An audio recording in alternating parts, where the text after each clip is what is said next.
Muito obrigado, Sr. Presidente. Cumprimentar a Sra. Ministra. Sra. Ministra,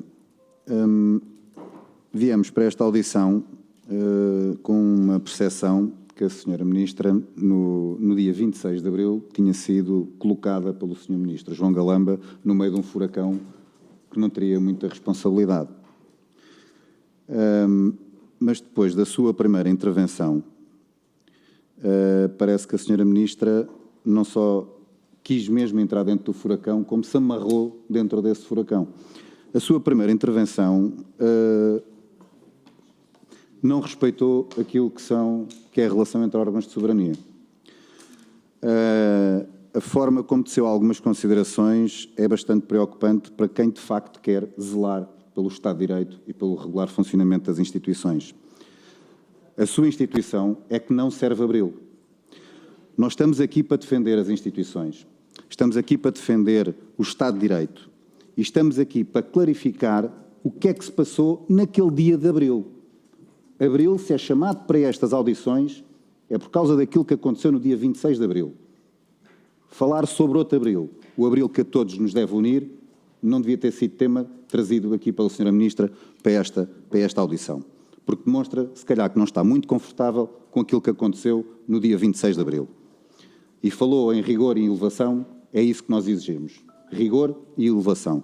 E o rigor passa por responder às perguntas concretas que são feitas pelos senhores deputados nesta Casa.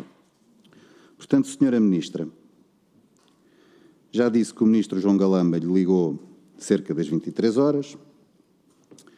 É mais aqui um pormenor que vai para aquela fita do tempo que estamos todos a desenhar e a tomar nota perante aquelas audições que têm vindo a acontecer.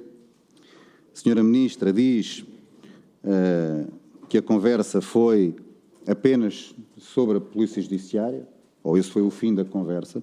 Portanto, convém mesmo esclarecer que o fim da conversa entre a Sra. Ministra e o Sr. Ministro foi apenas focada na Polícia Judiciária. Se teve serviços de informações também nessa conversa ou não, isso precisa de ficar muito claro pela boca da Sra. Ministra nesta audição, porque depois nós vamos ter, enquanto deputados desta Casa, fazer comparações com aquilo que outras pessoas envolvidas, neste caso, já disseram. Isso foi só então sobre a Polícia Judiciária, mas duas questões. No início do telefonema, no enquadramento que o Sr. Ministro João Galamba lhe passou daquilo que aconteceu na sede do Ministério das Infraestruturas, se o Sr. Ministro falou-lhe que houve furto, se lhe falou que houve roubo, se lhe falou que houve violência, ou seja, se lhe falou de algo que possa estar dentro daquilo que é um crime. Isto tem que ficar muito claro nas respostas que a Sra. Ministra vier a dar no final. E depois, se de facto foi apenas sobre a Polícia Judiciária, eu peço desculpa, mas não ficou claro quem é que a seguir ligou à Polícia Judiciária. Foi a Sra. Ministra que estabeleceu esse contacto? Ou se disse ao Sr. Ministro para ligar a alguém da Polícia Judiciária? E tenha sido, independentemente de quem estabeleceu o contacto com a Polícia Judiciária, quando, em que momento exato é que esse contacto foi estabelecido? Foi ainda no dia 26, às 23h15, às 23h30, ainda antes da meia-noite? Já foi no dia seguinte, ainda de madrugada, de manhã? Quando é que foi o momento exato em que foi feito o contacto com a Polícia Judiciária? Porque sim, na fita do tempo de todos aqueles acontecimentos, a Polícia Judiciária surgiu. Surgiu foi mais tarde, e quando chegou lá já lá tinham ido os serviços de informações. Sra. Ministra, uma última pergunta, e aqui quero mesmo saber a sua opinião, considerando aquilo que é toda a experiência profissional que a Sra. Ministra tem, não só desde a sua formação académica, mas inclusive é ter desempenhado funções no Tribunal Constitucional. Das várias audições que decorreram já sobre este tema nesta Casa, há de facto algo, desde o Conselho de Fiscalização, à Sra. Secretária-Geral do CIRP, ao Sr. Diretor do SIS, há uma coisa que todos estão de acordo e repetiram ad nauseam essa frase, que é: o SIS atuou por não haver indícios de crime. E estão todos muito agarrados a esta frase, já todos percebemos porquê. Sra. Ministra, que inclusive exerceu funções no Tribunal Constitucional, se acha que o SIS atuou de forma legal ou não? neste caso. Muito obrigado. Obrigado, Sr. Deputado.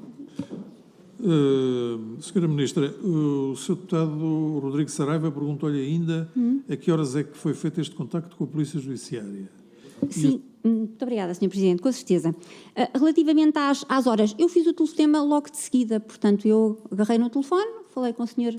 Ministro das Infraestruturas, recebendo a sua chamada, portanto, atendi, falei com o Sr. Ministro, um telefonema muito curto, desliguei o telefone e liguei ao Sr. Diretor Nacional da Polícia Judiciária. Enfim, não se espera, naturalmente, que a Ministra da Justiça faça outra pergunta ou que estabeleça, digamos assim, contacto que não seja com o próprio Sr. Diretor Nacional da Polícia Judiciária.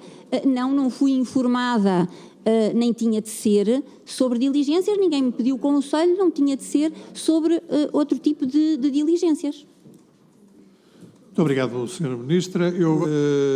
Sr. Deputado Rodrigo Saraiva, faz favor. Muito obrigado, Sr. Presidente. Agradecer-lhe porque há pouco, quando tinha levantado o braço, era exatamente porque a Sra. Ministra não tinha dado aquela resposta que agora já veio a dar, que ligou logo de seguida, o contacto teve o Sr. Ministro, logo de seguida ligou para o Sr. Diretor Nacional da Polícia Judiciária.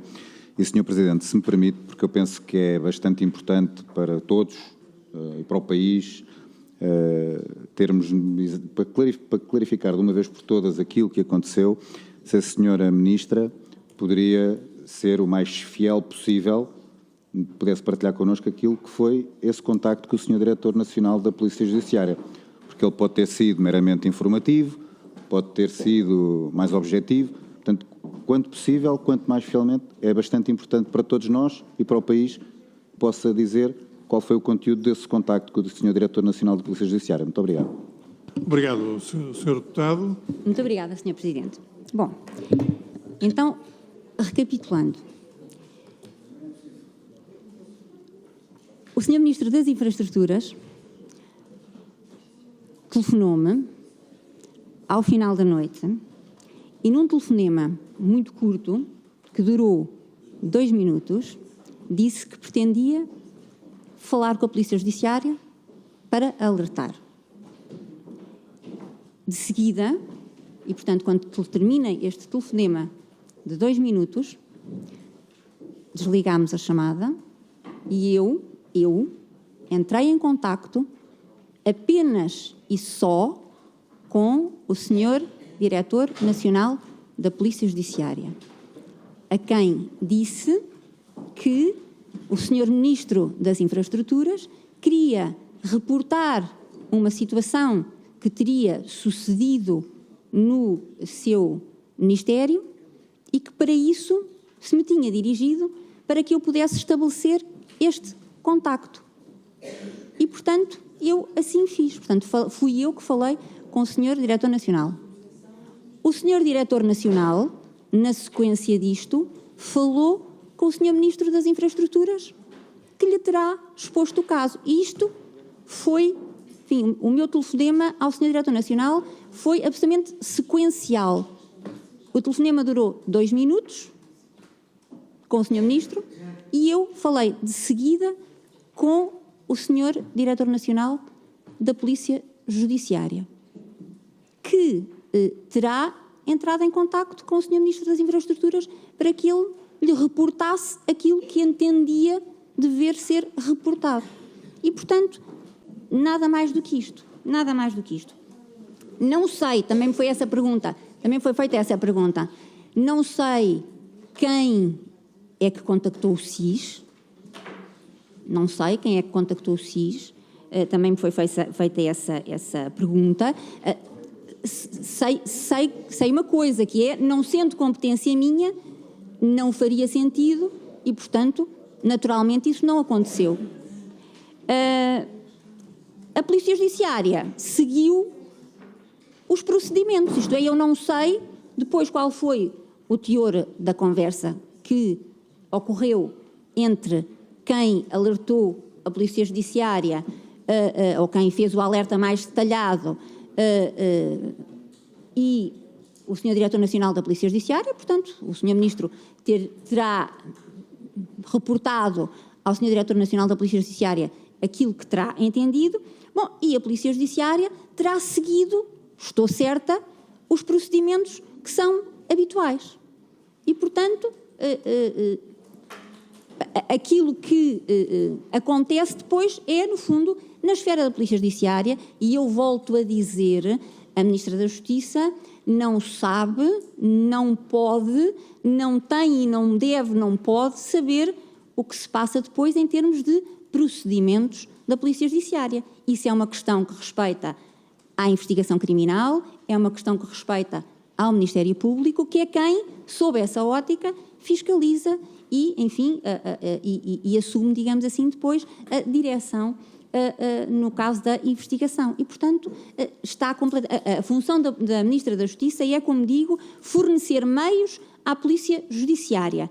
O que vem fazendo, fornecer meios para que a Polícia Judiciária possa ter condições para trabalhar.